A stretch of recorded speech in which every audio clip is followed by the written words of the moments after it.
Hindi na bloodbath kundi massacre at multiple homicide.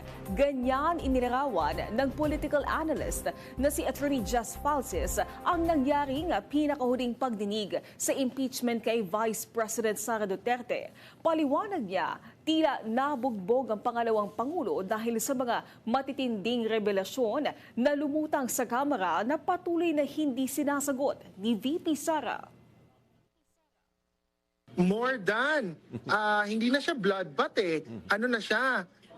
Massacre or multiple homicide. Kasi there were 3 to 5 hits na major damage to VP Sara, especially because she was not there to controvert it. Kung nandun man lang siya, at least sana na-deflect niya yung ilan or yung iba. Pero dahil wala siya, ayaw niyang magpakita, ayaw niyang sumagot, ayaw niyang i-face yung accountability mechanism na impeachment. Talagang the blows yesterday were just really bloody.